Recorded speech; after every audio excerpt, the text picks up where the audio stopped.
No, you're real faint. Why don't you hang up and call back in again? Okay. We couldn't hear her. Yeah, we real barely could hear it. You had to like sit on top of it to hear it. Lance, Mark?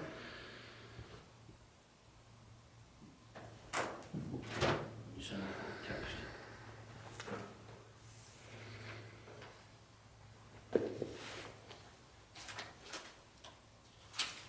Sean Pogue's here, Maureen Beach.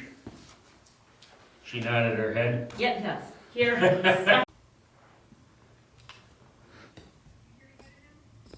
No, it's about the same. We have to listen real careful.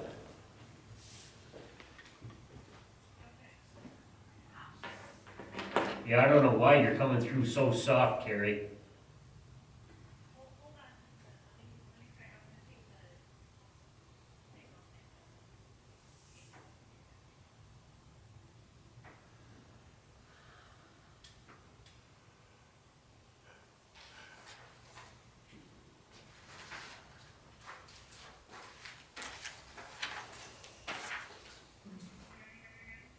Yeah, sorry, dear. Is she on her cell phone on? You're on your cell phone, right? Let me call you and we'll put you on speaker. You hear that? Tom said he's gonna call you on from his cell phone and then put you on speaker.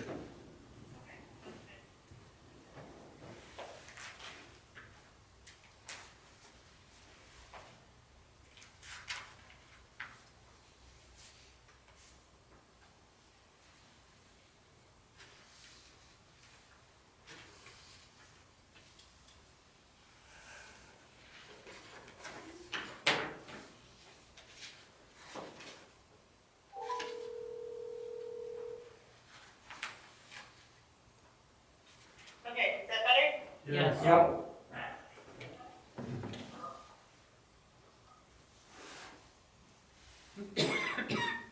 You still with me, Terry? I'm here, I'm here. Okay. I had feedback, so I wasn't sure.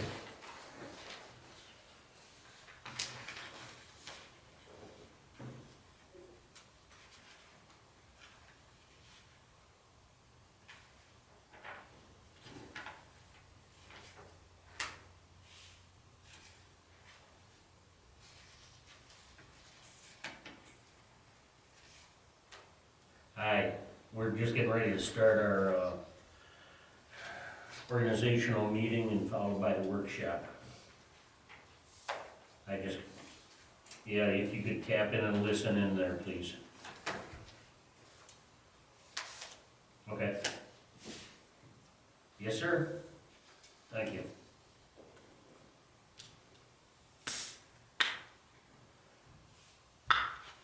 Okay, now, technology, isn't this great? What time is it? Almost 10 after. 10 after, 9 minutes after.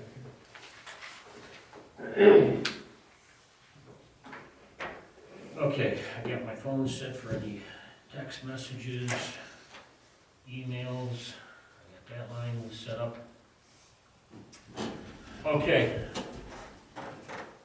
Everybody has, and I apologize, but for the appointments, I forgot the hourly rates. Not what we had budgeted, you know, like salaries and so on, that was already set through the budget.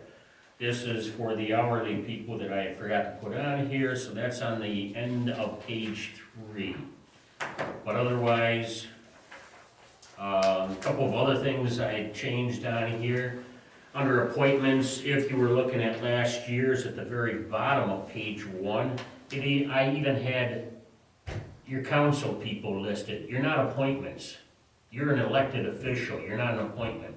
So I was totally incorrect when I did that last year, so that's why it's not there at this time.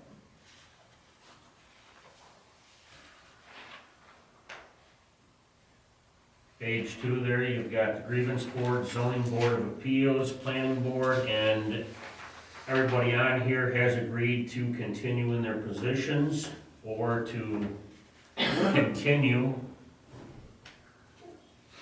and I listed them by when their terms Sorry, I'm expire. having a really hard time hearing Sean. Well, I'll switch phones and put it up there so we, this next. That's our code plexiglass stuff. Perfect, thank you. So as I was saying, I eliminate on the front page there, I had the 4 council people listed. You're not appointed, you're elected people. Therefore, you should not be on there. That was a mistake on my part last year. On the second page are the 3 boards and the members and when their terms expire. I have spoken with those that were close to expiring or had expired, and they have been, they expressed desire to continue in their positions. As you can see under the ZBA, we do have a vacancy due to Dick Miller resigning here this past month. So we do have that position that the ZBA needs to let us know who they have selected. Grievance board is all set there, and I said that I had put these by their term expirations in sequential order. Then you have supplemental, when it comes to mileage, the state cut back in how much they reimburse per mile, therefore the county cut back. And the county cuts back one penny from what the state is, and we've always cut back 1 penny from the county. So last year was 57 cents per mile, this year it's 54 cents per mile reimbursement. Official newspaper, depositories, pre-approved conferences, meeting times. I have a question here, everybody. All the 3 boards are still meeting at the same day and same time. But for us, for our workshops, this is where I am questioning, because Margaret's unavailable on Wednesday nights. And that's when we used to have our workshops in the past. Therefore, we had talked about, and we had selected Thursday. Well, right now it's kind of convenient because court's not in session, they're closed down. So we can still meet in here for court. I'm sorry, yes, not for court, thank you, Maureen. But for our workshop, we can still meet in here, like we will be doing today. But when, if and when, courts do open up again, we will not be able to meet in this room. So that'll eliminate us from here. Now, Well, can't we look at another date? well, that's what I'm asking. Another day or time, that we can meet. Well, you got what, Tuesdays, Margaret? I can do Tuesdays. I can, at this point, I have no problem with Tuesday, I don't know about Lynn and Gary. I'm fine with Tuesday. How are you? Gary? Go ahead, Gary. My schedule has changed a little bit, and I work now I used to work Mondays, Wednesdays, now I work Tuesday, Thursdays. And, I tend to get out around 6:30, it's not that I have to. So I don't mind doing it on a Tuesday or Thursday, but if there's a way that, like even 5:30 would help me out. Okay, what about a Monday? I could do Monday. I I can do Monday. Mondays. We're gonna have to say, because of the way the calendar breaks down, we can't say it'd be the first Monday of the month. Well, With that, It should be all right because. it'd be like 10 days prior. Yeah, we'll go with the first Monday of the month. So instead of Thursday, we'll change that to the first Monday. Sorry. At what time? 5:00 works for me. Carrie?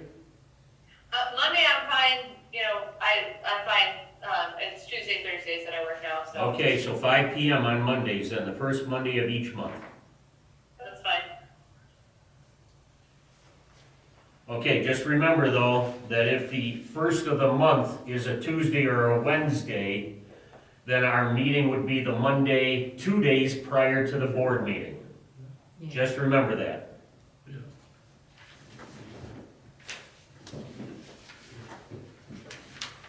Okay, and that'll be, we'll start that as of February, because we're already having a workshop now, and we won't worry about one before our board meeting next week. How does that work, Maureen, you got that calendar? Yep, it'll happen in June. June. So in June, your workshop will be Monday, 2 days later, your board meeting. Just 1 second. Again in September, your What were the workshop will dates be on the, those? I'm sorry, what? What were the dates on those? In June, it's gonna be, your workshop will be the 7th, board meeting the 9th. September, your workshop will be the 6th, board meeting on the 8th.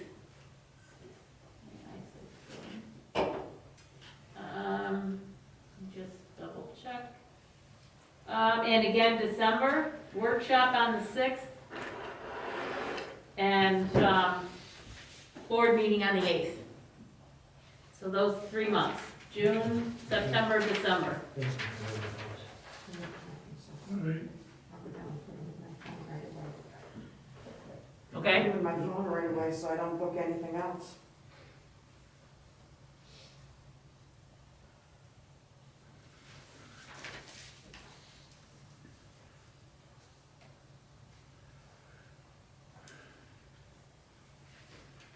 Okay, then, with the rates of pay, that's with the minimum wage put in. The state finally decided just a couple of weeks ago that they will still continue with the rate of the increase in minimum wage.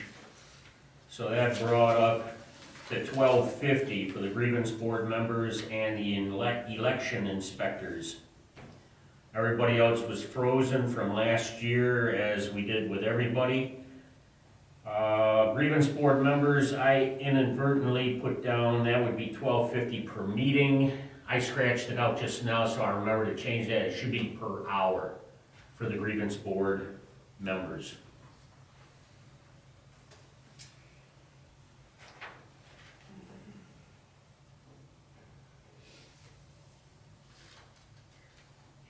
Did we have the rate of pay for, the bookkeeper? And so That I is- think that was the only thing that I noticed wasn't on from last year. That, just like with the superintendent and the town clerk and those, because that was budgeted for what should be a minimum amount that was put into the budget. Anything that was put into the budget, I did not put on here. But, the deputy clerks and like and the dog control officer, like all of those are budgeted. Like everything is budgeted, right? Everything's budgeted, we could put the whole budget in here then. No, I mean, I guess that my thought is just anybody that's hourly, that's paid hourly, their rate of pay should be included in this appointment. Right, because she's not covered on up here. I mean, we've had it it's the same position, right? It's just we've named it differently, so it should still be included in the rates of pay. Okay, I'll put it down, bookkeeper, $13.77 per hour. And therefore, I gotta include a number of others then too then. I'll have to go back through and take a look. Because if they're not here, then they're there. I'm confused as to, what other ones, I was just going based off of what we had last year. Yeah, I'm getting a little confused now too, looking at this Yeah. one. Well, I tried making it a little bit more simplified because there was a lot of extra info in there that wasn't really needed. Right. Let me cross out these. You know, I mean, it's like, But let me get what you said. court, what one? 77. $13.77 per All right, hour. so this one. Court clerk is, per hour, is it not? Yeah, so it Okay. should be in here. Right here. Oh, justice clerk, okay. Deputy clerks, election inspectors. Okay, so see, deputy supervisor should be set now. Let me scratch out here, who doesn't need.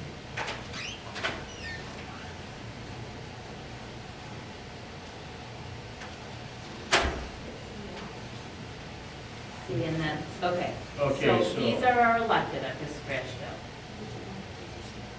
Yeah, I got that here. So I've taken out the elected. Then you've got like this, Deputy supervisor and, yeah, he should be recorded somewhere on here that he's setting it now what he gets. okay, so deputy supervisor, And then deputy superintendent. Town attorney. yeah, but that's a set rate done through the Okay. budget. Yeah, all right, yeah. That wasn't, But don't we still have, like, this is the, like, approval of that for that person? right, that's, yeah, that's. Well, then I shouldn't have changed all of that then. No, because you had all these in that I'm scratching off. Like assessor, he does not get set now. He's been set. You've already got me, so you had me there twice. Well, that's because the salary is there and then rates Right. of pay. Yeah, right, so that's why it was a duplication.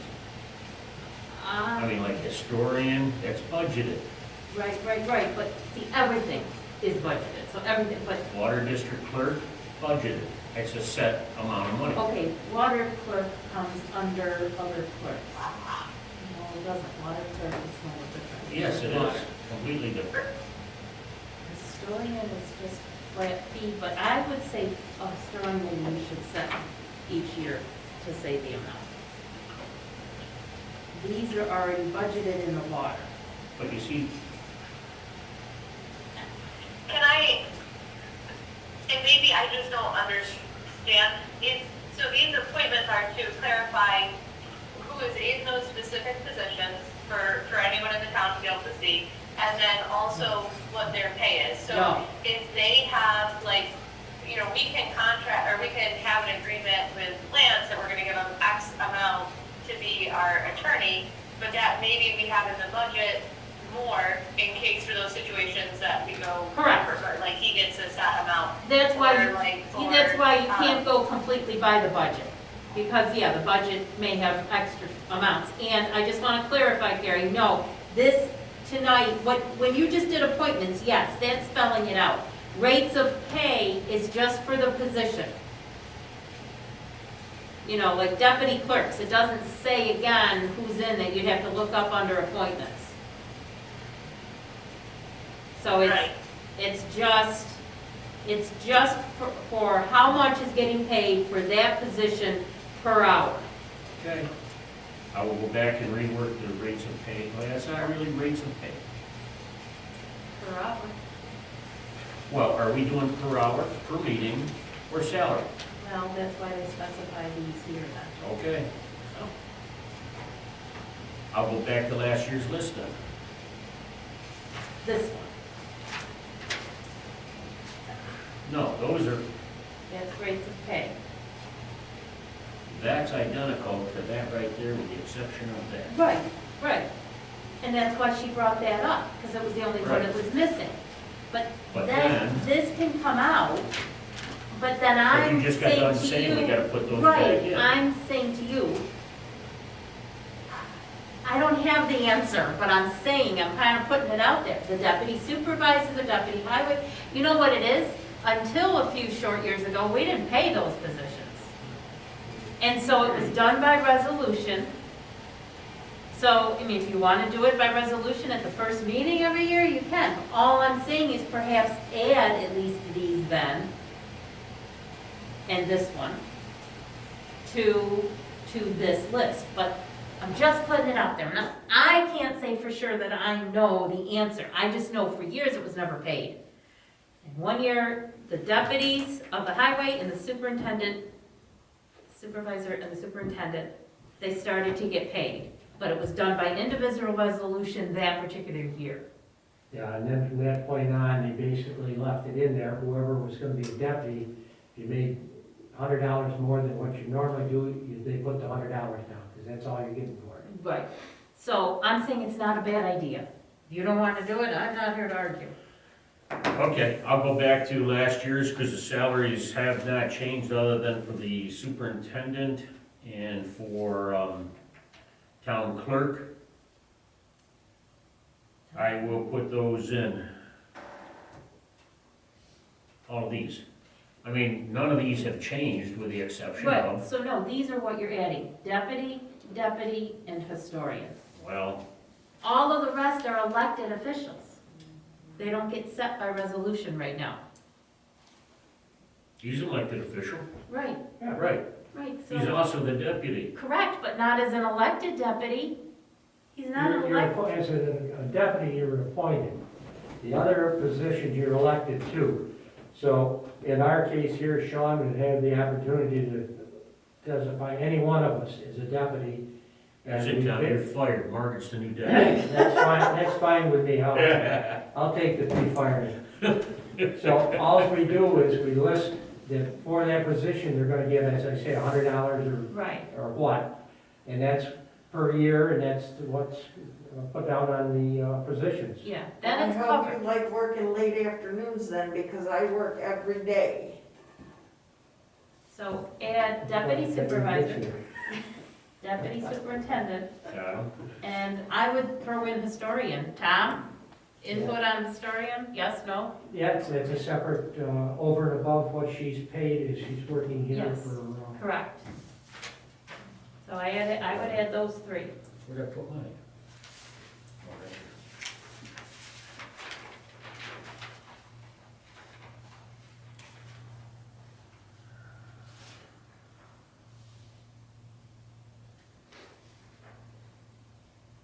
Put down the councilman's pay?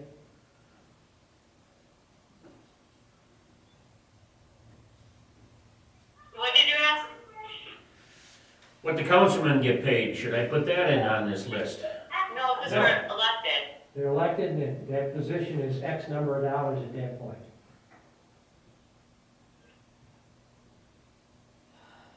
And if we give them a raise, we have to vote upon the raise to we can't just arbitrarily do it.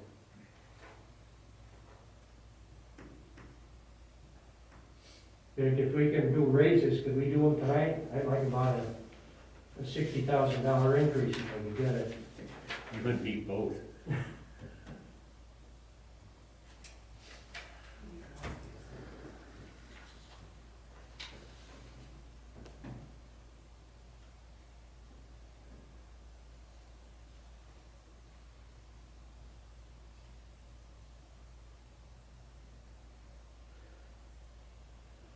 Then the water district administrator and the water district clerk should be listed on here too then. No, because we don't set that here tonight. That's in the water districts. That's the same. But that's not that's not under salary, and that's what you were saying Right. before. If it's salary, we don't put it in here. It is kind of salaried. Yeah, time sheet, It's, yes. it's, So put it under, it's a breakdown, because the thing is, we pay them so much. If they're elected, and again, as I say, if I'm elected and I'm making, it says I make $100 a year, that's what I get. Now, I come in and go to, appointed to, take care of the water, and you wanna give me another $300, that's over and above, but it's all budgeted, because we gotta have the money to budget. But as an elected official, and then as deputy, we had to put that down Yeah. here as extra.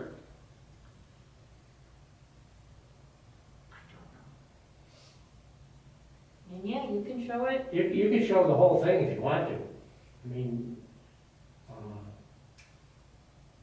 You can't have elected officials on this list. Because then we do one resolution appointing everybody, Right. and the Yeah. elected cannot be on here. Right. But, so, if you, yeah.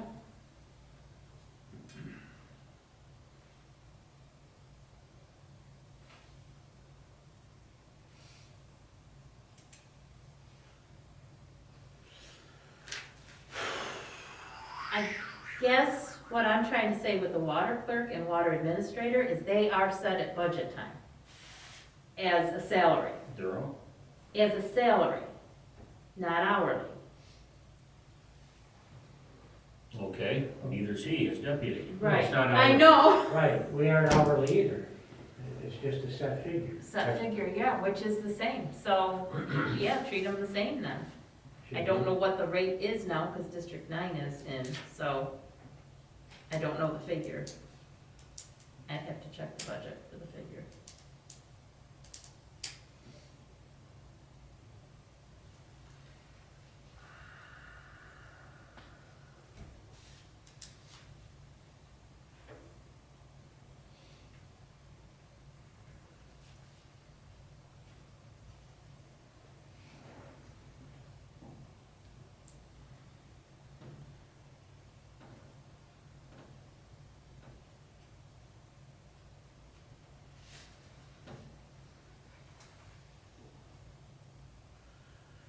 Okay then, so under the rates of pay, the additional ones would be the bookkeeper at $13.77 per hour.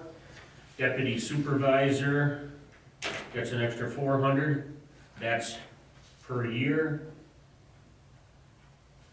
Deputy superintendent gets an extra 400 a year, per year.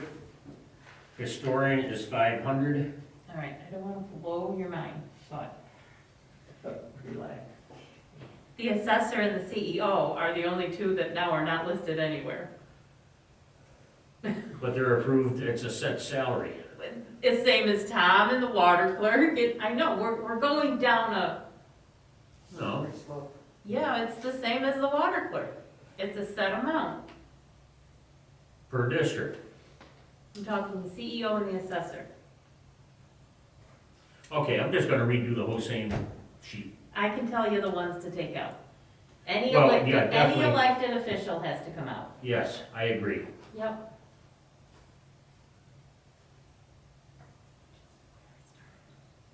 And that one right there. And town clerk, No, town clerk tax collector is elected. no.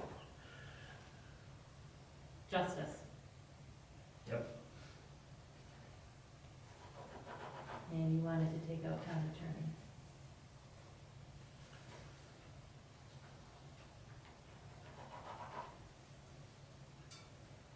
There you go.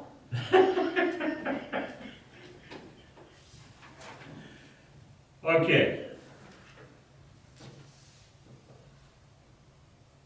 So I have left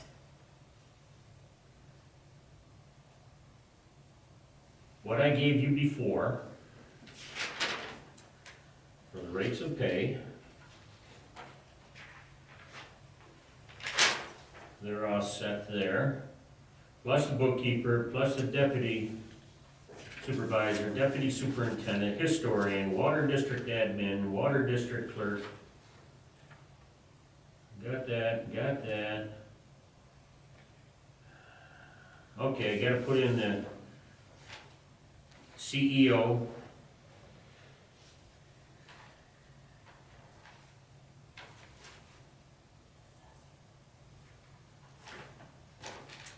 Assessor. Yeah, and got the justice clerk, That's already listed. justice, yep, I already got that listed right there. The assessor.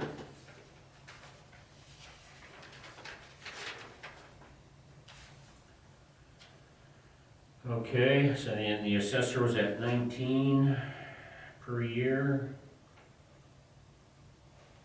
CEO is 18,540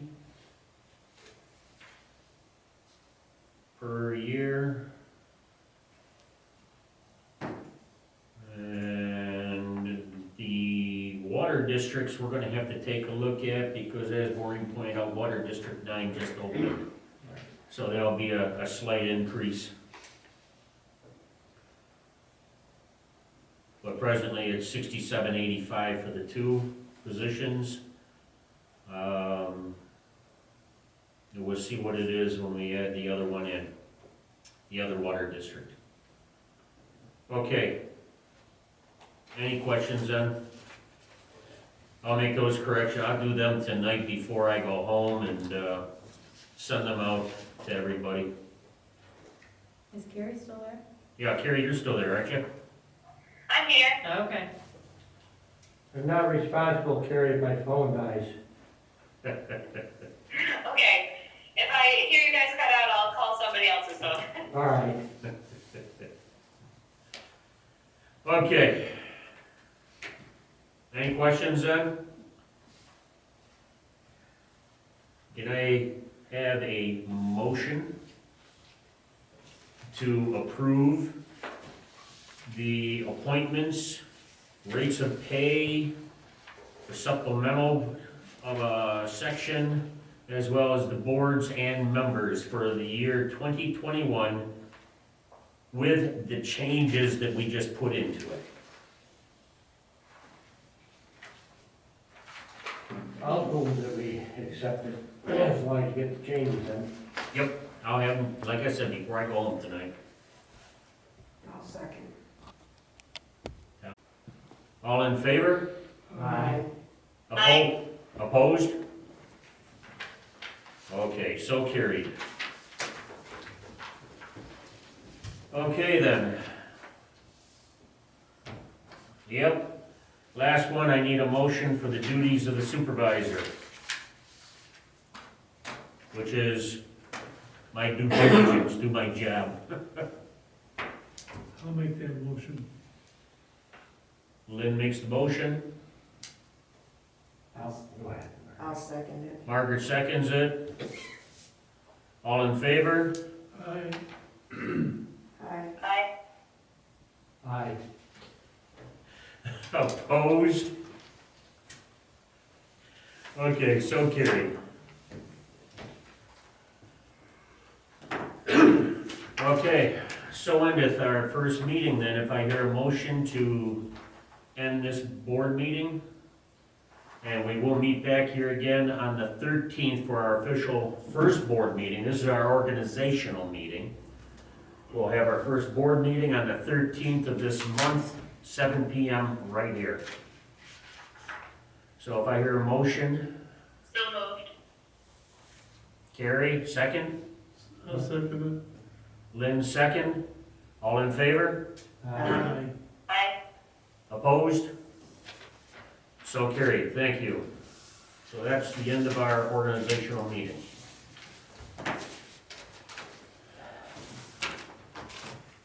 Okay, now we open up for our workshop pertaining to comments from our public hearing on the proposed wind law changes. Sean, I don't mean to interrupt, but are we supposed to do a different YouTube link just because I went to the wrong one originally? Because they're back to back and not knowing what time one would end and the other one started up, I left them as one solid YouTube link. It isn't. Because when I went online, I went to the wrong one originally, and it said, oh, it's not starting until 5:30. The link on the website has two different links, Oh, one for does it? the organizational meeting and one for the public hearing comments following. Okay then, I'm going to end the stream on this. I must be trying to be too efficient then. Okay, I'm going to end the stream.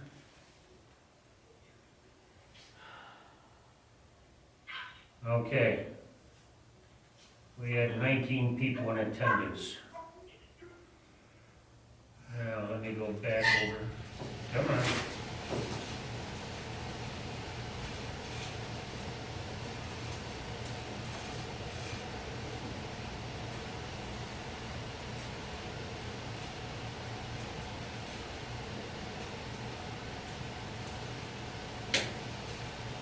Oh, I did put it in there. Thank you, Carrie. I thought I left them Yeah. back to back. Well, if I had it messed up and gone to the wrong one first, I wouldn't have known. Okay, then, we're going live right now on the public hearing. I haven't received anything anywhere saying that I can't get on. Meaning anybody out there trying to. I'm seeing that there's two waiting. Okay. I'm waiting here. I got a little circle swinging around and going live.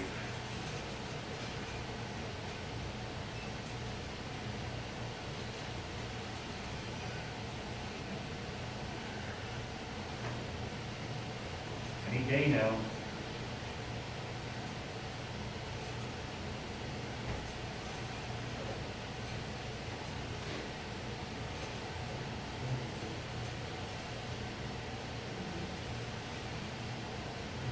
Okay, let me go back. Let me try it again, it's taking too long.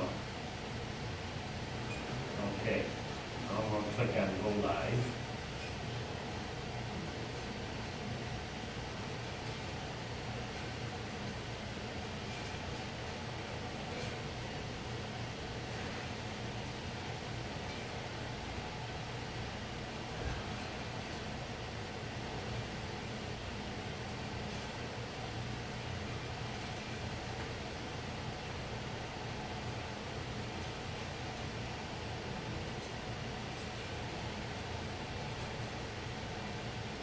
Okay, for some reason, second try, it's still not booting up.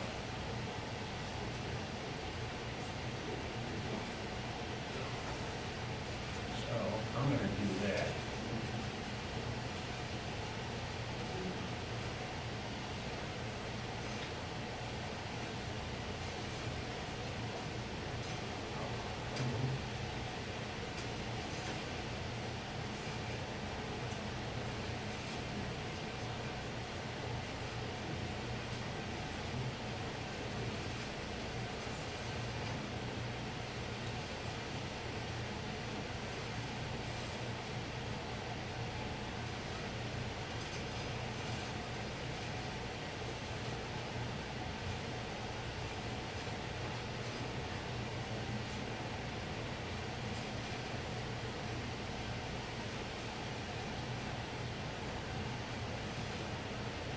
There, finally, going live. Okay, we're live. I had to completely disconnect and reboot it again. Okay, this is our public hearing on the comments from the public hearing. You mean workshop, right? Did I say meeting? I apologize. It is a workshop. Okay, and this is on from December 4th, our public hearing from December 4th. On proposed wind law changes. Comments we have, you all should have received the copies. I'm sorry that I did not get them to you sooner. That's all on me. Lynn, if you want to come on down and take a look at these hard copies with me, you're more than welcome. I have this, I can bring in, if you want me to bring in another side. You make it do to me, but Here. No, she was talking about another set. oh,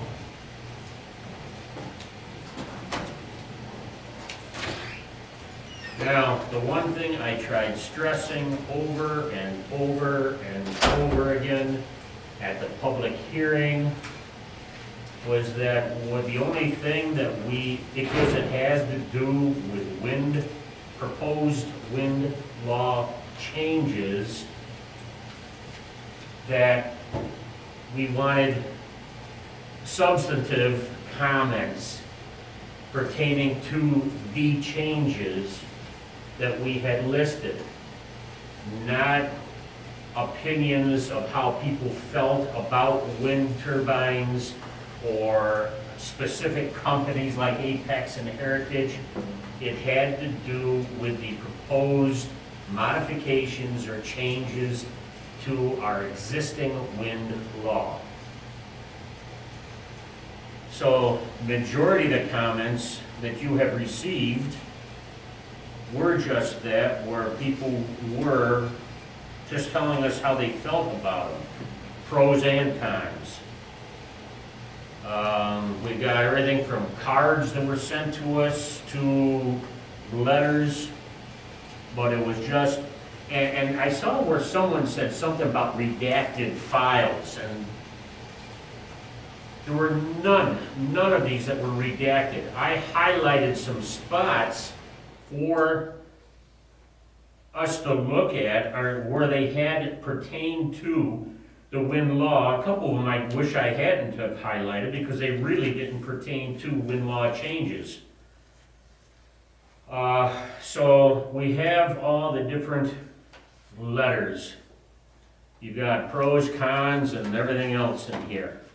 We have quite a few. I mean, the pile I have here, just the letters alone are just about an inch thick. And then we've got the cards, which are about another inch thick. Sean, Yes, sir. you were saying redacted, some of the names were crossed or blanked out. Now, No, okay. in reading through this, some of those names are Xed out, but then they're typed in underneath. Did you put those or have those? I had Lee do that on purpose because I didn't want anybody's signature Okay, put out there to the public. all right. I did not want their signature. I didn't think that was appropriate, but their names, yes. Because that was one thing we requested was their names and their address. That's a different story. I just didn't want anybody's signature Well, out I just there. wanted to clarify how. Yes, no, I how they appreciate that, Tom. Got knocked out and then were printed in under, or typed under. Right. The highlights, like this one, you've just highlighted certain parts of it, correct? Yes. Okay. Yeah, I went through real quick, just trying to find some spots where it was pertaining to wind law changes, and I highlighted them. A couple of them, I guess I got a little overzealous. I did have, when I went through, I compared it to, as I went through to the emails and comments that, we had received prior to. And I didn't know, I did notice that there were a couple missing.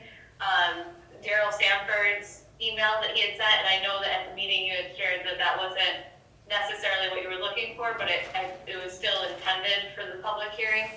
And, Judy Cox's letter, I know that Dick Cox was listed, but she wasn't listed. And then, I didn't know if we were including things from the public hearing, before the public hearing, the one that was canceled back in September, because Mary Jo Kingston and also Deanna, Petronic, I'm not sure if I pronounced her name right or wrong, was not included. And then also, all the comments from the YouTube, version was also not in there.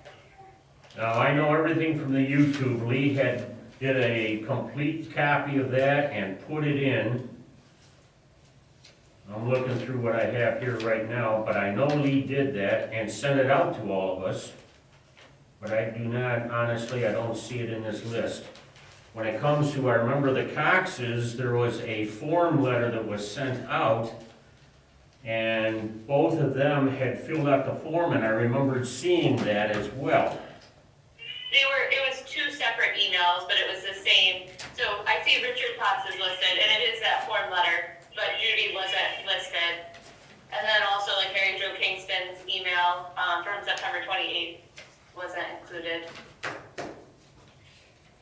And these were emails? Yeah, Judy's email was the same. It came through on mine as like, the first one was from Judy and the second one, was from Richard. And then for Mary Jo, that was an email. But again, that was back prior to the first public hearing that got canceled, the September one. So that was September 28th. And then, Diana was an email from October 1st. That one I don't think went to you, but I forwarded it to you because that was one that I had mentioned at a previous town board meeting, along with the Mary Jo one, because those were sent. And then, sorry, hold on, let me go back to my,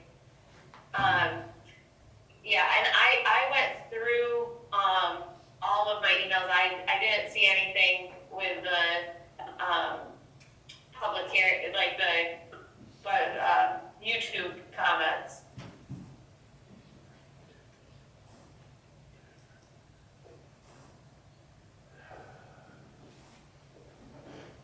Lee, I know you're sitting back there listening. I don't see it here.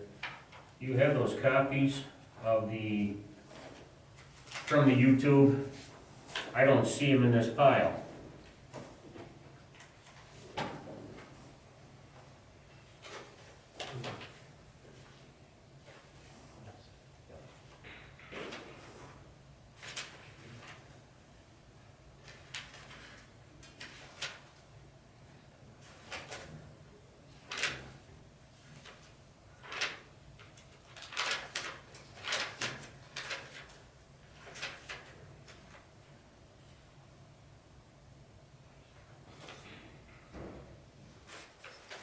I do not see them in here at all.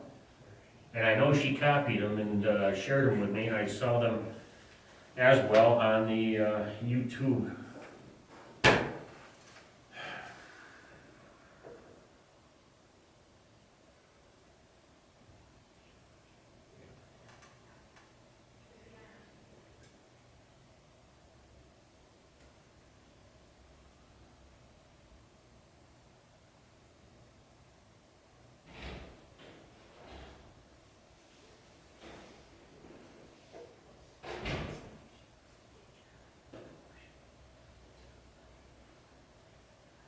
Okay, I'm going back through here.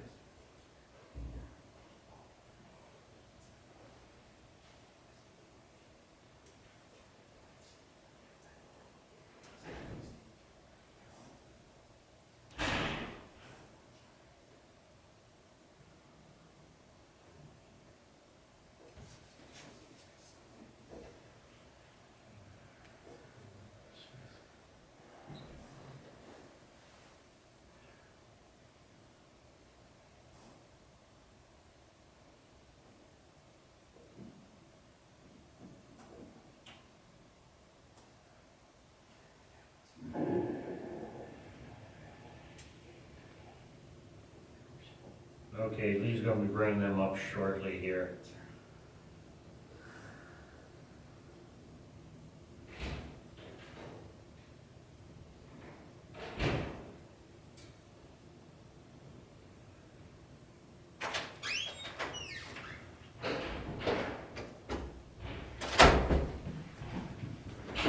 I did forget to put him in there. I'm sending him now. Okay, To good, thank everybody you. else. Okay. We got the copies right here, right now. She's sending Carrie, you'll be getting it shortly. She's gonna send it to you electronically as well. Thank you. Those are the ones from the meeting, public hearing.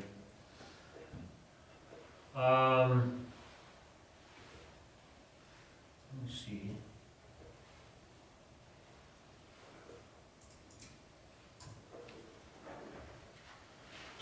You said Cox sent a, email?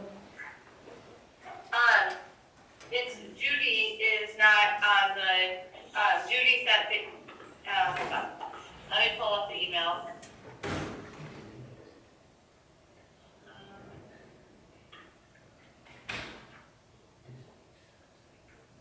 Cause I'm looking Okay, down. so on December 4th, it came from the same email, but one is signed, one says, let the people decide, have a referendum, Judy Cox. And that's the first email. And then there's a second email that says, please read attached. And it says, Richard Cox. But you know what, I think I realize what's going on. Nope, never mind, I'm not sure. I'm just checking to see if your email is right on both of them. I just found Richard Cox, and it was scanned. It was sent to me with copies to all of the rest of you.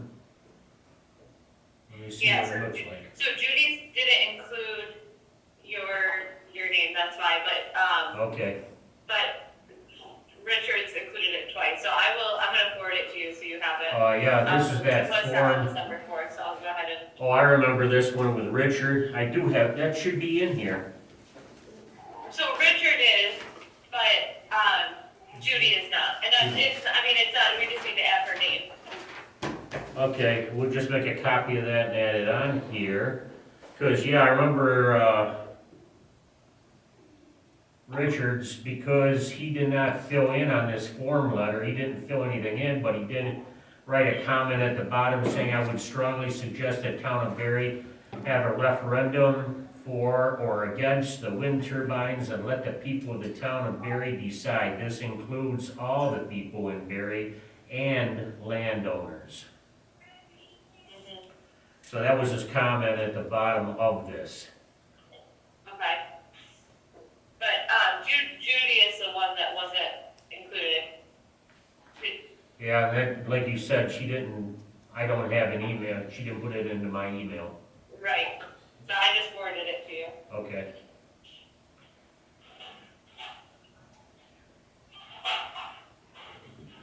Do you have Daryl's and, Mary Jo and Deanna's, right?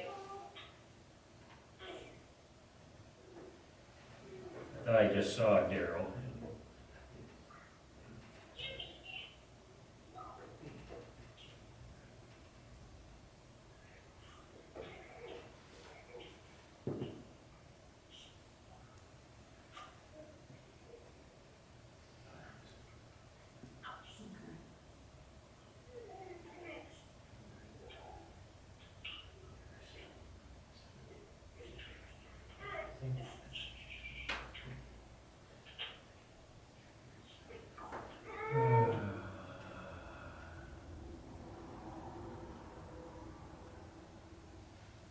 Now, theirs came email Yeah, so I think, or text, because I got some text. I forwarded all of those to you, but I can go through and check, I just found Daryl's right here. so.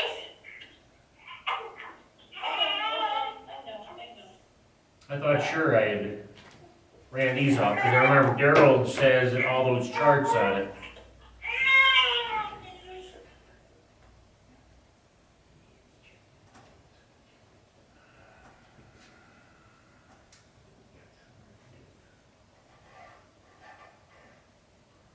Come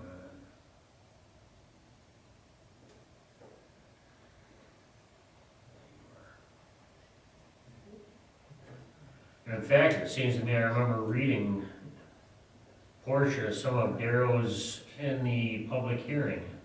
Yeah, right, so you did, and that one was, that one I forwarded it to on December 4th. It was, the email, that they sent it to was sco@townofbarre.com. But that one I sent to you that night.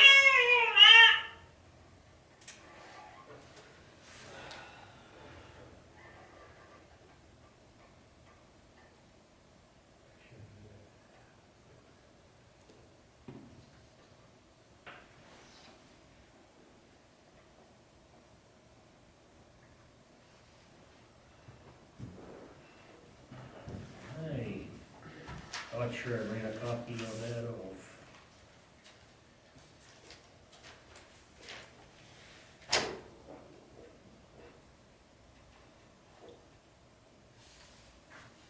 Lee, if you can hear me, would you please take a look at the copier, the printer in the conference room?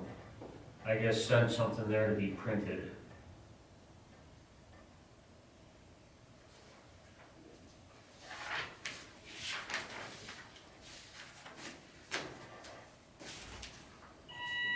The one from Diana was, forwarded on October 1st, October 1st?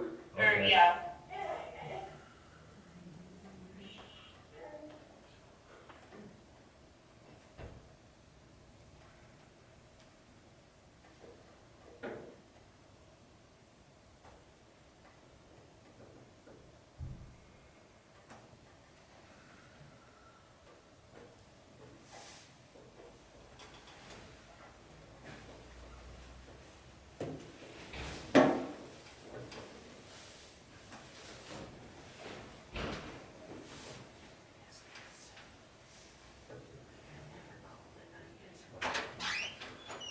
And I just found, the one from Mary Jo, and I forwarded that to you as well.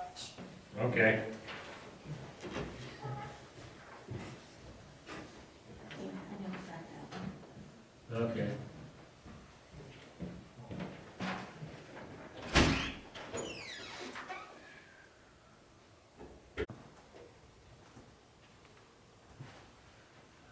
What are you watching there, Tom? I've got the list of the 40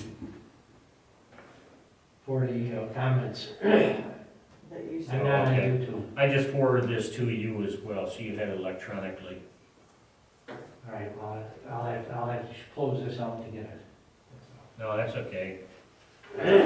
Could you take that down and so they can take a look at that, please? That's after you read it, though. The thing of it is, John, what we're getting is we're getting a lot of duplication of people's names on different ones, which is kind of difficult to know if they sent one by themselves or not.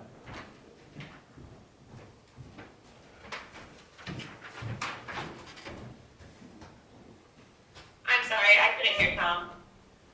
Said, Gary, what we're getting is, not sure if they're duplications, we're getting a lot of people's names listed on a petition that was sent in with information on it, and not sure if that is the one that they're referring to, or if there's a separate one that they did on their own. Okay.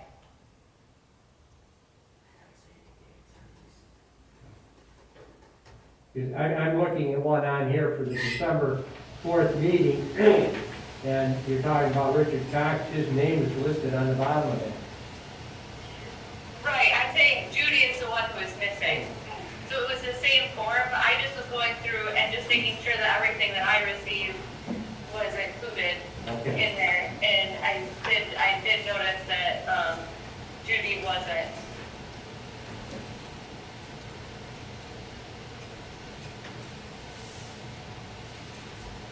And it came through for me, like I was keeping track, it came through as a separate email.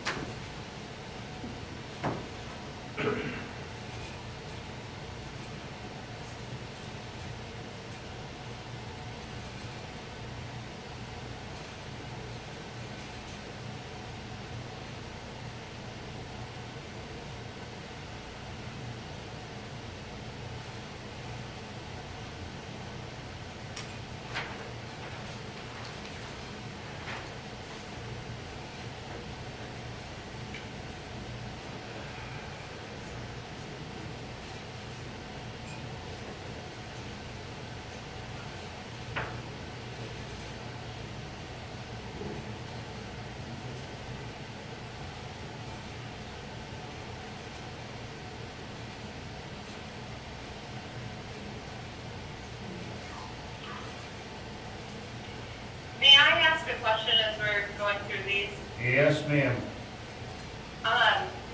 Does everyone feel like we as a town board, did everything that we could to make sure, and I know, Sean, you were mentioning earlier that you wanted substantive, like this, specific part of the wind ordinance, or this specific part of the wind ordinance, but my understanding of public hearings is to get a general feel for what the community would like, and I think that their opinions are valid, for or against, and I think that I personally feel that, with COVID, with technology, with internet, with all of the challenges that we have been facing, a lot of them completely outside of our control.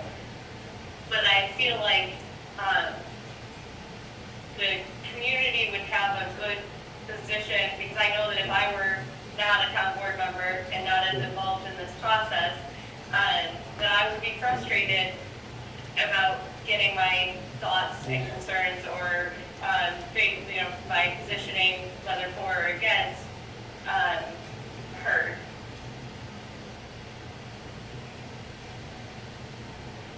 And I'm just wondering if anyone else feels that way, or if you feel that we've given, that the community voice in a public hearing, we have done our due diligence. I know we've done stuff, and I know we've done it, okay, but I just, I know that if I were not on board, I would be incredibly frustrated.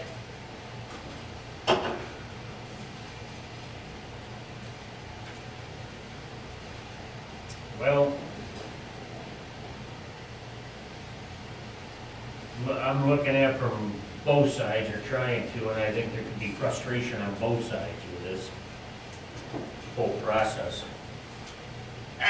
I don't disagree. I mean, like, even like we get frustrated when we can't get something working, or I was frustrated with my phone not being able to hear. and technology is amazing, but it's also challenging. And I think too, like I was surprised at the number of handwritten messages that we got. I think that's really indicative of that, you know, there's a large portion of our community that maybe didn't have the opportunity to share.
Okay, thank you.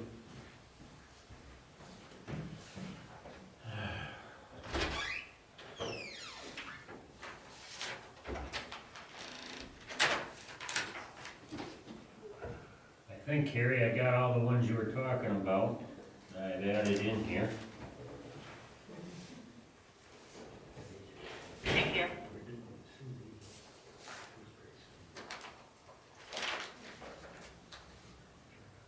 Probably messed everything up here on the lead now.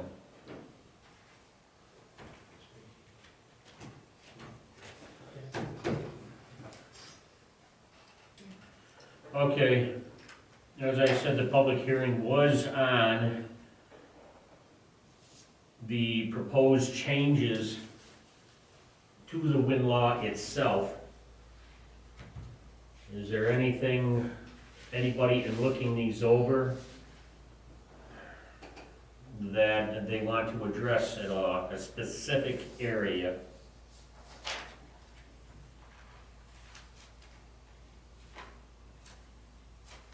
I think we need, you know, we look at them, Sean, and see what they're saying. I know we got one in here that, when these were put together in '07 and '08, the law itself, the, refers back and saying that they were looking at putting windmills in here, and that 13 years later, determined our technology has changed so that, in order to keep up with it, you need to change your laws.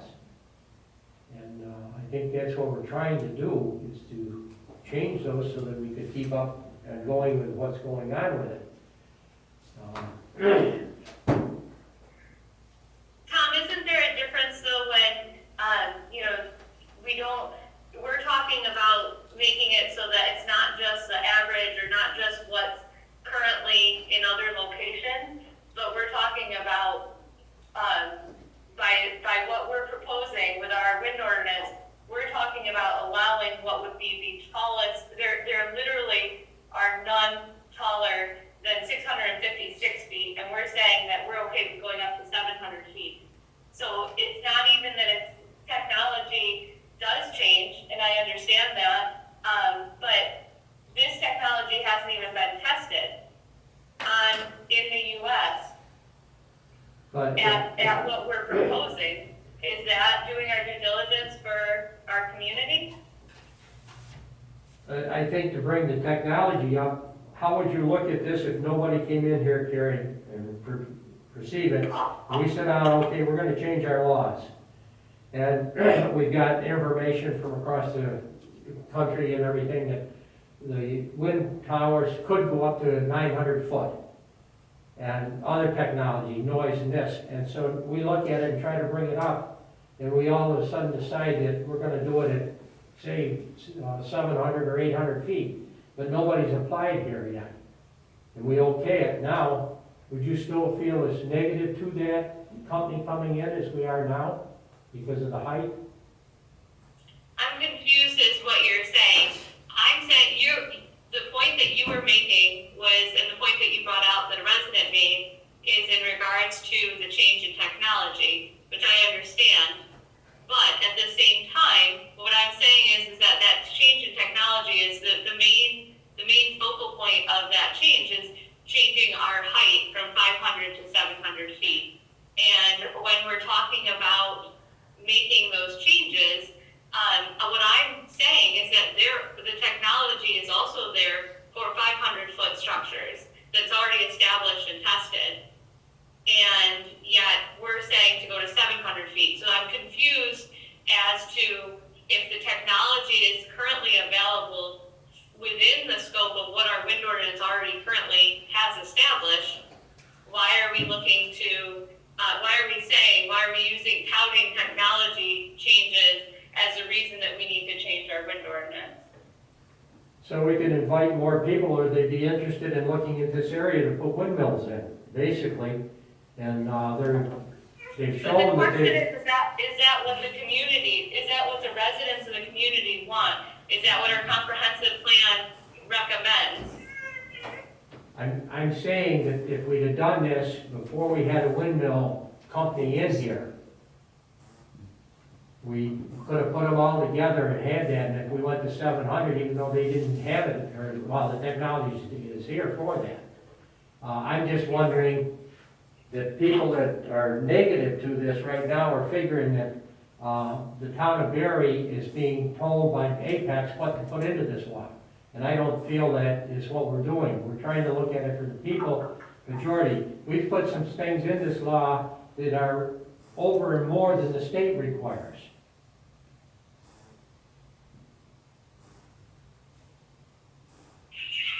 I don't disagree with that, but what I'm saying is that if this company wasn't here, we did, so 2 years ago, in January, the town board voted unanimously not to make any changes, and in that vote actually stated that the health, safety, and welfare was protected of the community and the residents. So yes, even though this wind ordinance, the current written version was approved in 2008, 2 years ago, the town board voted that it was good the way that it was. And now, what has changed? So the developer has pushed harder. The developer has done things to encourage the town board to review this. If it wasn't for the developer requesting that the town review and look at these and make these changes, would we be having these meetings? We had voted on not changing our wind laws at that time. We did not want to be pushed into it right then. We wanted more time to review the wind laws, to do more research and do our due diligence and look at all the aspects, and that's why, yeah, that was a year ago. We've spent a lot of time, I know I've spent a lot of time over the past 3 years now, even before that, in looking this material over. But that's why we said at that time that we weren't gonna change our wind laws right then. We weren't gonna concentrate on it at that time, because we wanted to do more research, get ourselves more educated on what is involved with wind turbines and what it does to the environment, to the community. It wasn't that we said that, nope, we're not changing our wind laws whatsoever. It was just at that time till we could do more studies. Okay, so,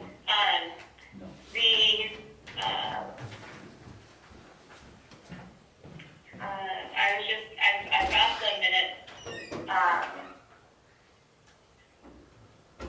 and, let me see here.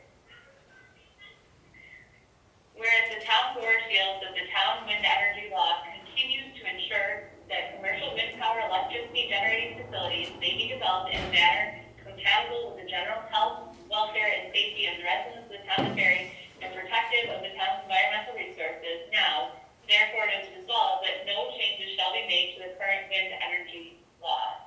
And that is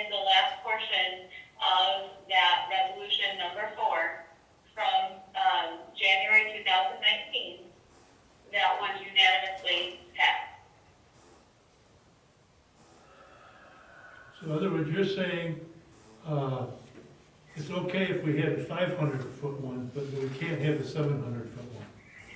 I'm saying that I have a problem with saying that the sole reason for going from 500 feet to 700 feet is technology. When technology is available, that would still enable a wind developer to come in at 500 feet, under 500 feet. You can go to Sheldon, go to, majority of, there's only one industrial wind turbine, 656 feet, I believe is the, but it's under 660 feet, and it's in Texas, and it's a teaching one. And yet we are, as a town board, looking to change our wind law to accept 700 feet, and saying that the reason that we're changing that, I guess that, Tom was saying, well, would we be considering this if there wasn't a developer here? Well, I think that the fact that it didn't go change from 2008 till now, or till the developer was here, no, I don't think that we would be worrying about it. I don't think that we would be having this meeting, or workshops, or, we're spending this time on it. But what is the difference between 500 and 700 feet? What is the, what's the objection? I mean, you're gonna have this if you go to 500, are you gonna agree to go with 500 feet? I couldn't hear what Lynn was saying, I'm sorry. Are you going to agree that 500 feet is okay? I would be fine with voting to leave the wind ordinance as is. I didn't come on the board and say, we need to go and change our wind ordinance. I've never been pushing for this. That's not me. I would be fine with a resolution on next Wednesday, voting to not change the wind ordinance. But it's okay to have 100 windmills instead of 30. Yeah, but originally there was supposed to be, I think it was 48 windmills, and we're down to 33 now because of the Wait, height. I'm sorry, I can't hear you. Originally, we were 30 or 48 windmills.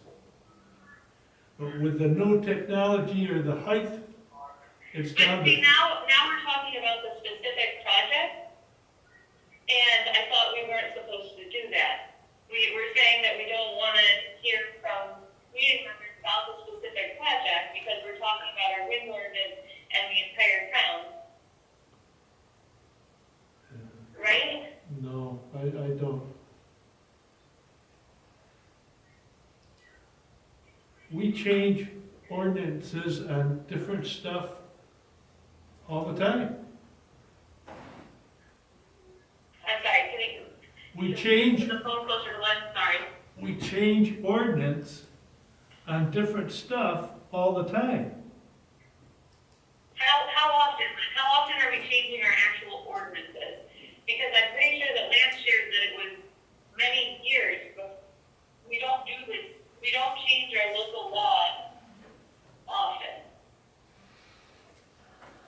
We can do, where a special use permit or a variance, but it isn't often, unless we're adding something, like the solar, where we're adding that.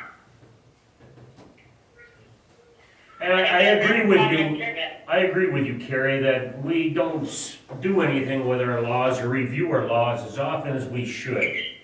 And that's something like maybe every 5 years that we as a town board or the town board should review our laws that we have in effect and see if we need to update them or definitely improve them, just based on things that have occurred since 5 years previously, or maybe it's a law that was written 20 years ago and definitely should be readdressed.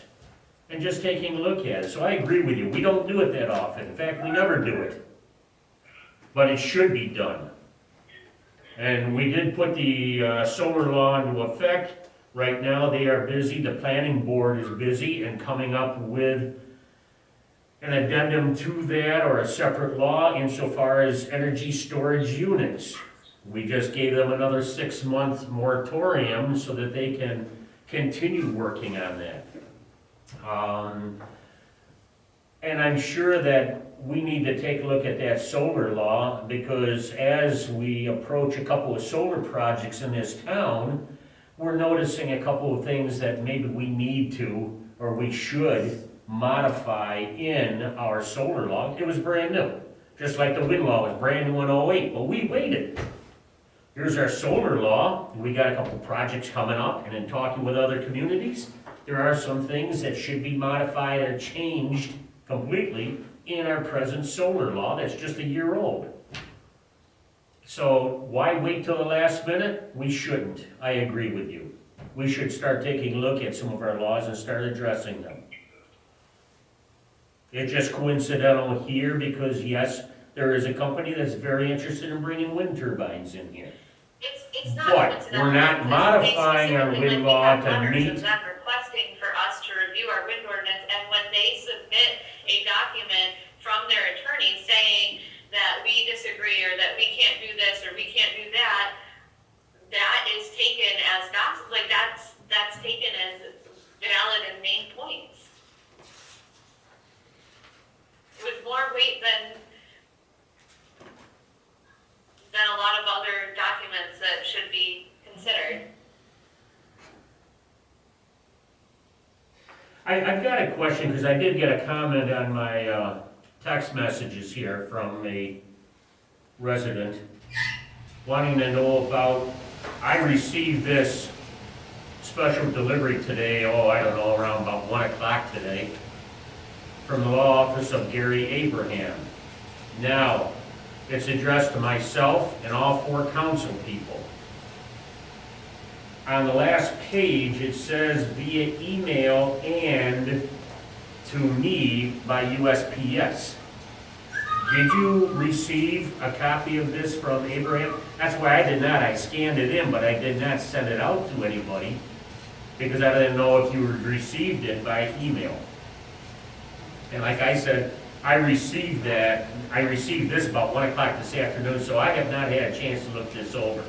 So the person that had texted me about that, it's a little hard to address something when I haven't had a chance to go through it, and as you that are sitting here can see, it's quite a thick document.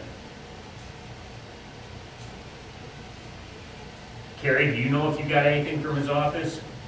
Yeah, so I received on December 31st at 3:08.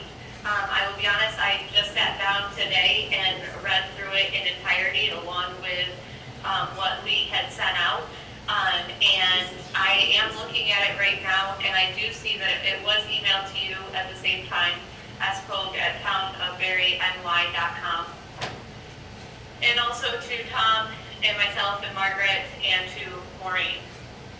So I didn't forward it to you because I assumed that you had received it because it was addressed to you and had your email address in there. But I will forward you. Double check on my email, because I'm looking at my emails right now, I received Not nothing. getting it?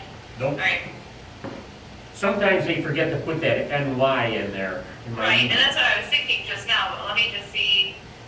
Because I did not get an email, but I did get an official hard copy today. Yep, it's because it's Barry, B-A-R-R-Y instead of E. Ah, So it was, yeah, so I just forwarded it to you though.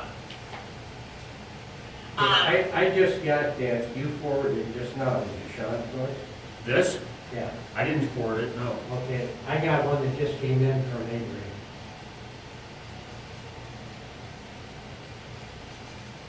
Okay, I just got what you sent me, Carrie. Okay. Yes. What That's did, it. sorry, I couldn't hear what Tom said. I said I just got that email to me, and it looks like it came from Kathy Spencer. I didn't get an email from Kathy. It's probably the same one that you were talking about right now. But this one wasn't sent to Kathy. All right, well, This one was sent to, it was, this one, I can see it was just sent to Sean, Tom McCabe, 84@gmail, myself, COBK Richardson at Gmail, COB M Swan at Gmail, and mbeach@townofbarry Okay, when was I supposed to have gotten that? December 31st at 3:08 is when it arrived in my mailbox, my email mailbox. I can forward it to you too. Okay, was this in bold print, In what? large print? Yeah, it's a larger print, yep. Okay, I got That's it. very proposed with law. Okay, I got it here from you. Says December 31st at 3:08 PM, Yep. 4 days ago. Well, we just found it in here now, Terry,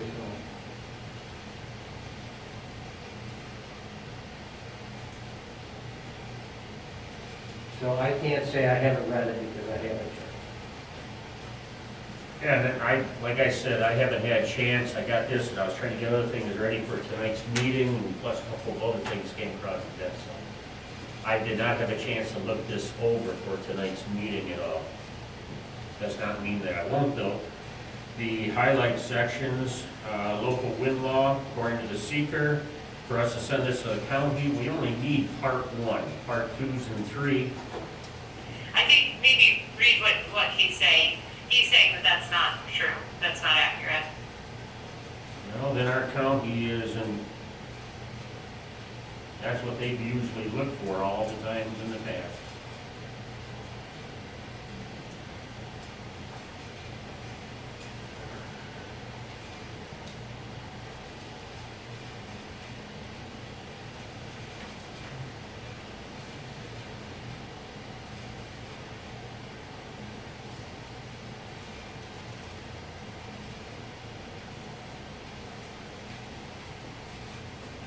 He also says that they believe the 3-part seeker is insufficient by itself to support a significant determination. Then why does the state even request one or require one if it's not significant determination that you get from it?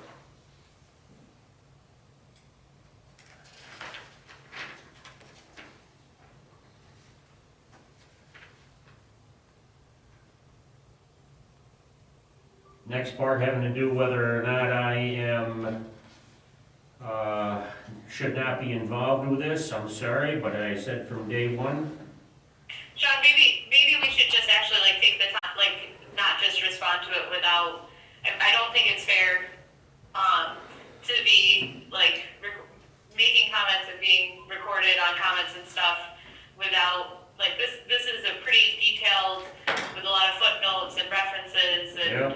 I just think that maybe we should just, like, actually take time to read through it before addressing it. That might be a good idea. It's quite lengthy, So we can, that'll be on the agenda for our board meeting on the 13th. Right. I mean, I think that it's got a lot of interesting information in it, but I think that it's just, I had to read it through a couple of times, and I think it's a lot. It's good, but it's a lot, and so. Yeah, maybe not just trying to read it and comment immediately. Good idea. Okay, so getting back to the whole purpose of this evening, Yeah. which had to do with, in looking over all the documents and everything pertaining to the requested sections and the wind law proposed changes. 2, 4, 6, 8, 10, 11 bullets I have here. And as Tom had pointed out before, we have, in many cases, have gone above and beyond what the state has suggested. Can I ask a question? Because this has come up a few times in that people say that one of the reasons that we're doing this is because of to align it with the comprehensive plan. But I've reviewed the comprehensive plan and I'm finding, I see, the only reference that I see to the comprehensive plan in regards to the wind ordinance is that is something that we need to get a feel of how, like, the community feels about it, to do a survey or something that would give a clear indication of whether this is something that the community wants or didn't want. Well, But I don't, as you know, there's been about at least 2, if not 3, surveys have been done on this.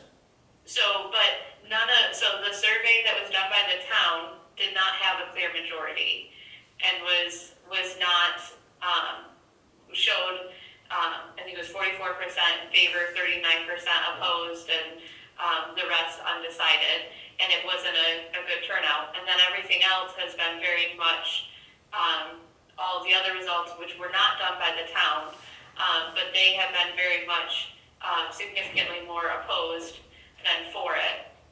And once again, it was not a clear majority either. It was, both of the other surveys that were done were over 50% opposed. When you say majority, I would assume you mean the majority of those that have the ability to vote in this town. I don't mean 5-year-olds, I'm talking about people of voting age and above. I'm sorry, who are you saying are 5-year-olds? The one survey went to households. No. You're taking me out of context there. I just used that extraneously. What I was referring to is when you say the majority, I'm talking about the majority of the legal voters of this town. Are you saying that the election was indicative of the feelings of the town in regards to wind turbines No, I'm specifically? talking Industrial about wind the turbines that are meeting surveys, specifically? Carrie. Who did those surveys? Is that what you're saying? No, Carrie, you've got me no. Okay, well, I guess, can you clarify that are you referencing a specific survey that was done? No. Who did the surveys you're talking about, who did those? The one, the 44% and the 39%? Whatever. That- Huh? That one? Yeah, Any of them. any of them, Okay, so the town did a survey yes. where 44% of the town were in favor, 39% were opposed, Okay, and the rest were undecided. okay. And there were, I can pull up, let me see if I can pull up those, the specifics of that. Actually, just give me just a second, because I want to get this right.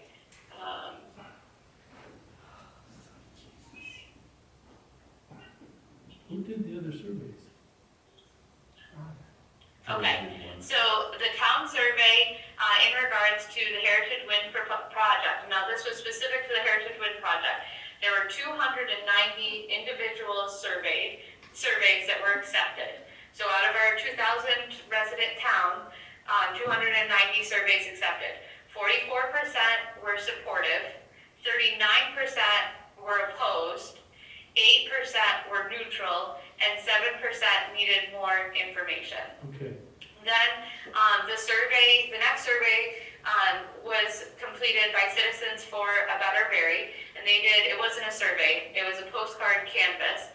They had a total of 538 responses, and they had 25 of those responses, which is 5%, were supportive. 425 were opposed, that's 79% opposed, and 14 were not sure, which is 3%. Number refusing to comment, there were 29, that was 5%, and the number who moved were 41, and that was 8%. The canvas did not include town board members or individuals who have leases. And then the survey that was sent out to the homes by Dr. George and Iva McKenna, they were sent to households, so this was a response by households. There are 35% response rate of the cards that were sent out, which is higher than the response rate that the town got. How many did they receive total? What? How many did they receive back total? Hold on, I don't have that on this document. Let me see if I can pull up what they gave to all of us. Public comments, wind ordinance. Let's see here, there's what do we have okay. to do tonight? They received 258 households responded. So, 258? there's 730 households that were sent out and 258 responded. Okay.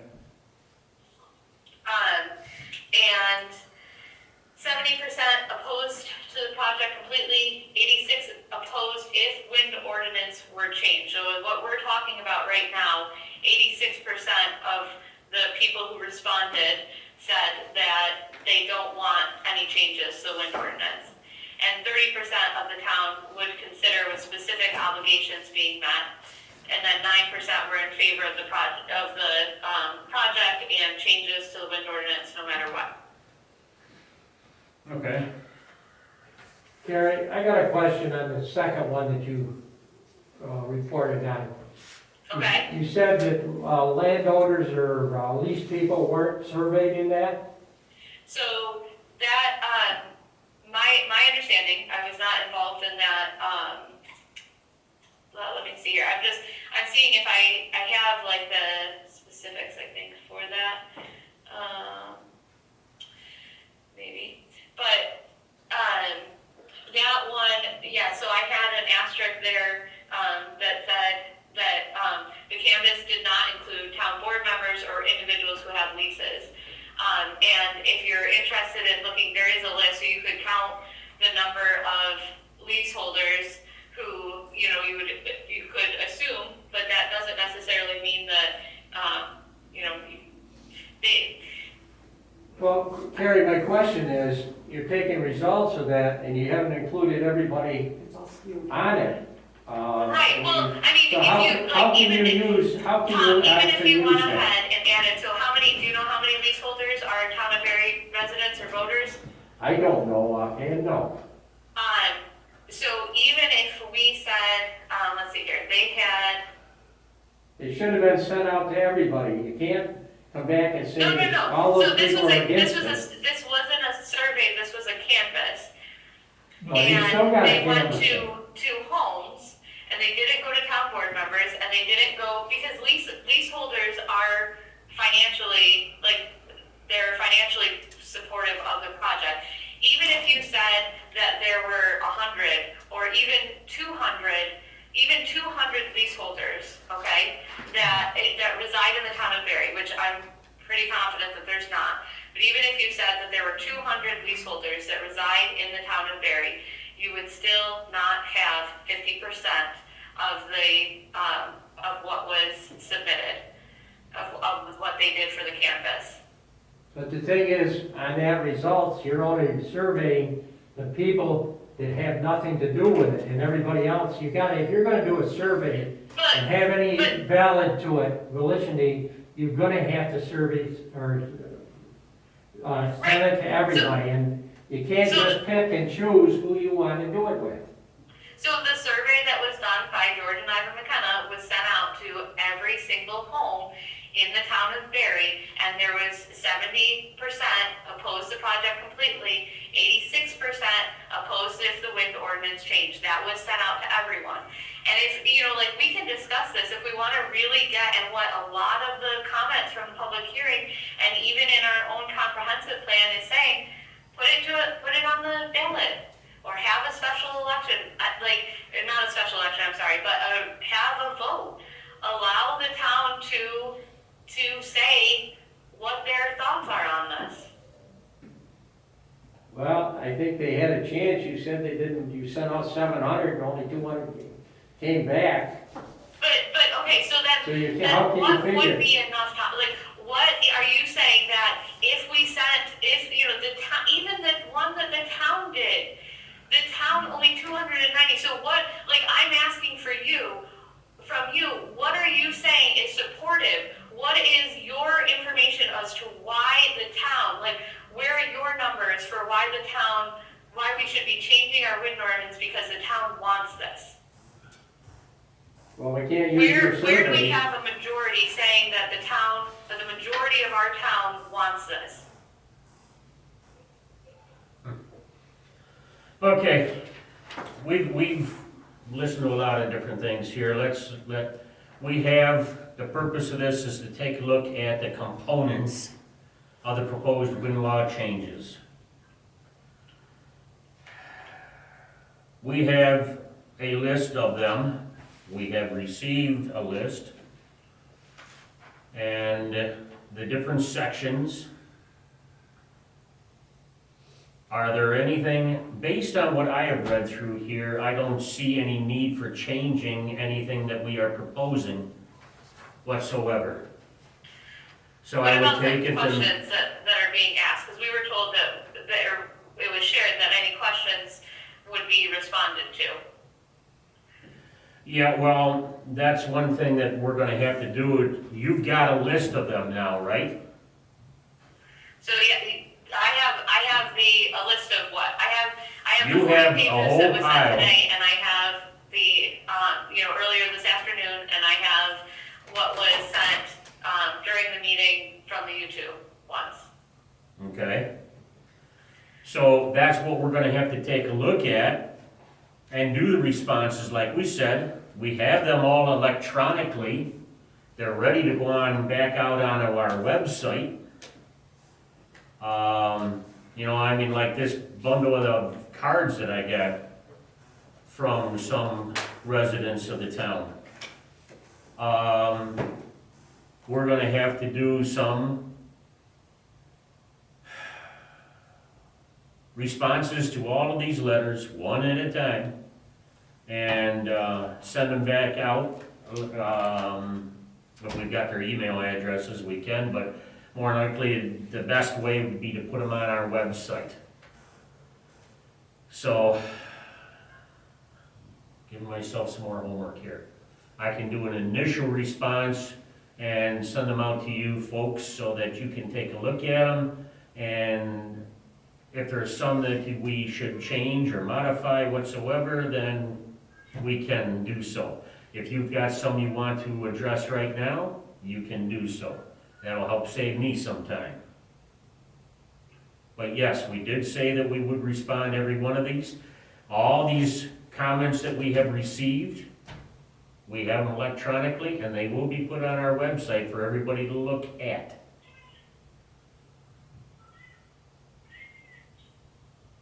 I mean, I'm looking at one right here from the public hearing. I mean, how do you respond? I oppose the wind turbine project in Barre, New York. Just thank you for your comment. Thank you, that's it. But then there's specific ones. So if you go down farther, there's other ones, there's some that are pretty straightforward, but then, when is PPE equipment needed to be worn to repair wind turbines that are proposed to be installed? Even if we said 700 foot, even if we reach out to any company that has 700 foot or thereabout industrial wind turbines and said, what is your PPE requirements? Can you send us your protocols for your team members? There is questions as far as, according to the proposed changes, you are increasing the height limit by 40%, but the setback distance is not also increased by 40%. Why? There are questions in here that are going to take. But they are increased. When we say it's 1.5 times the tip height or 2 times the tip height, as they get bigger, the setback increases because of 1.5 or 2 times the tip height. So there is an increase. So, but is the setback increased by 40% too?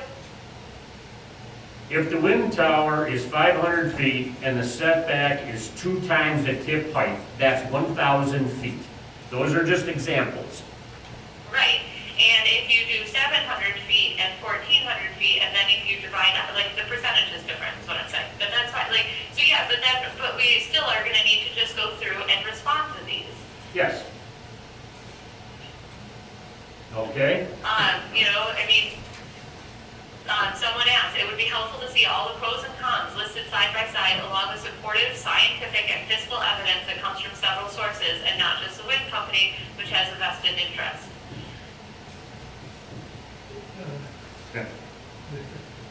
That's several years of work that I did just looking at the pros and cons itself. That would be a difficult one to supply all that information. I think we can pertain it specifically to the changes that we're proposing to make to the wind ordinance. Right. Okay, so, but at this time, our proposed changes that we have on the wind law, has anybody seen anything that we need to change at this time? I got a couple things I wanna research just a little while. Okay, And I have. We are gonna bring I don't this know up if you at our guys board got meeting on the Email, 13th. I did just send it out, this evening, I just got a response. But Tom, I had, mentioned at a previous, I don't remember if it was a workshop or, like maybe even the November, meeting, we had talked about, I had called Byron, who is the, director of the turbine that's down in Texas, that is currently the tallest turbine in the nation. And I had spoke with him, and on the phone after, because was actually calling about PPE stuff, but he said he didn't really have that. But I asked him if he had any other recommendations as far as setbacks. I said we're working on our wind ordinance, anything that you feel would be important for us to include. And his response to that email was, as I mentioned this is a quote, and I have forwarded this to you. As I mentioned in our phone conversation, the noisiest time to the turbines is when the wind speed is above the rated wind speed, usually above 11 meters per second. During these high winds, the blades are pitched to control power and a portion of the blade stalls. The stalled part of the blades generate noise that propagates mostly downwind of the turbines. For this reason, I recommend a large setback of at least half a mile downwind, prevailing wind from the turbines. I hope this answers your question. And he is the director of UL Advanced Wind Turbine Test Facility at WTAMU, West Texas A&M University. And his contact information is on there if any of you guys would like to reach out to him. I appreciate all that information, and I have researched them prior to, over a year ago, because they have the largest land-based wind turbine in the country. Right, and And he's as- saying, and he's, obviously someone who is like, that's his livelihood, and he's saying that specifically downwind, prevailing wind, there needs to be a half-mile setback. Does he have documentation on all of this? I want to see So, it in writing. that's- Remember what I've said that's what all along, That's what I'm I saying, want I'm to see emailing it to you. research based. I don't know where where he's getting, other than just from firsthand life experience as being the director and probably dealing with complaints and, and that's only with one turbine. But I think that that's something that, if he as the director is saying that, and that's something that we should take to That heart. could come down to the manufacturer, the type of wind turbine it is, the type of blades that were designed and that are on it. But It could come down to a lot of here's things, the and he thing, only though, has is that one turbine that he's You're asking comparing those to. specifics, but and we're not a including whole those group of specifics in them our wind either. ordinance, right? I don't know, I was talking, and you just started in, so I don't know what you were saying, I'm sorry. Okay, I'm sorry, go ahead. You were asking for the specifics I was, of like the manufacturer and the make model, the tip height and and. it seems to me run he height. has, their all that wind stuff. turbine is a GE, is it not? Hold on, I can look it up, but I don't necessarily think that that's pertinent when we're talking about our wind ordinance. We're saying a 700-foot Then height. why, And- you're only going by its height then, you're not going by the type of the manufacturer. But I mean, that's we've what I'm all had a saying. lemon car one John, time or another That's what I'm saying, is too. that I just called and asked him, because that's I didn't look at what the manufacturer was. I was just looking at what's the tallest in the US right now. Yeah. And West Texas A&M has the tallest in the US right now. So that's why I reached out to them and why I contacted them directly. And this is what his response was for that turbine. Now, yes, For that that may be turbine, different exactly. than what's being proposed for the project, but we're not talking about the project that's being proposed. We're talking about our wind ordinance, that we're talking about allowing 700 feet, which is even taller than what he's saying. And he's saying that for that industrial wind turbine, he is recommending a half-mile setback. Okay, And what we're looking at would be taller than that. So that's where How I just, I'm tall not is sure that that turbine? that's pertinent to, how you know, tall is to that the- turbine, Carrie? How tall is that turbine you were talking about in, Texas? Hold on here, it's, that one is 110, let's see here. Hold on here.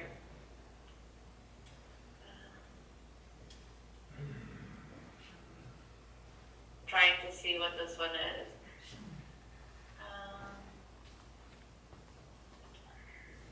A hub height of 130 meters. That's hub height, tip height I'm looking at. I know, I'm working on it. Give me a second. Let's see here. Okay, it's 653.5 feet, tip height. 653.5 feet above West Texas plains. So it's about 25 feet shorter than what they're talking about here. Well, it's about 50 feet shorter than what our wind ordinance is. Yeah, okay. Our proposed wind ordinance, Right, which we're saying 700 feet. right. Yeah, okay. Okay. Folks, getting to the extent of the time of the evening it is, and you've got those, we have to do responses on these, which I'm not gonna have you sitting here while we go through these one at a time. If you want to take a look at some of them that you feel that you want to comment on, please send that to me. I would greatly appreciate it. Meanwhile, I'm going to take them and start doing some responses myself. Can I bring up one other one that I think is interesting, that I think has a visual, and I'm just curious if you guys looked at it and what your thoughts are? Go ahead. So, the one that, let's see, it was done by Cindy and Scott Burnside, and they included, they included a map, saying, like, for example, if you have a 400-foot wide lot with a home located on one half of the lot, you could not sell the other half for another residence because the turbine may be too close to the proposed home. However, pushing the turbine off of the lot line would ensure the divided property could have a dwelling built on it. And they have an illustration below showing how that would could hinder, could change an allowing or not allowing a proposed home on a subdivided property. Okay. I remember reading that one over. I'll take another look at that. Well, obviously, I'll have to take another look at it. Yeah, it's quite a ways down in the list we got. Yeah. It was one of the later ones that I had received, I do believe.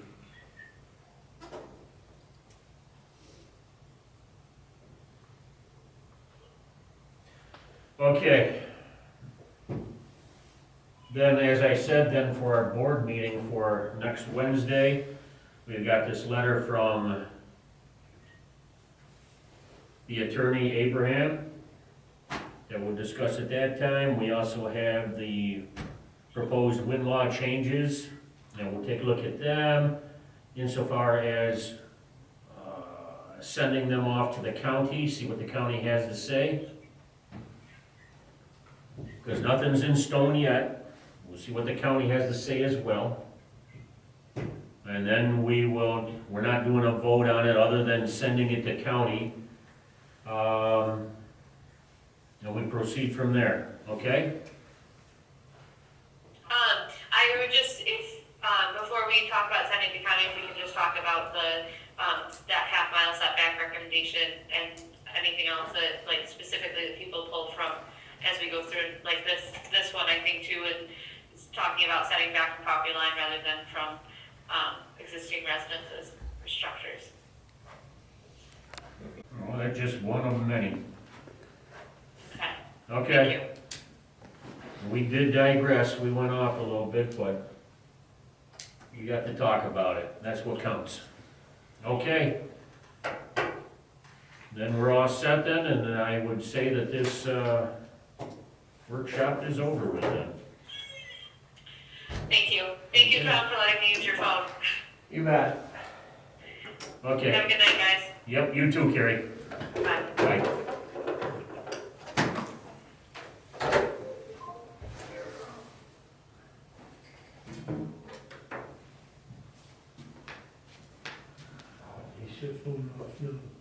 the oil can out is creaking. Is that phone off over there? Yes. Okay, yeah, turn that off, turn those mics off for me, please. Hello? Oh, okay.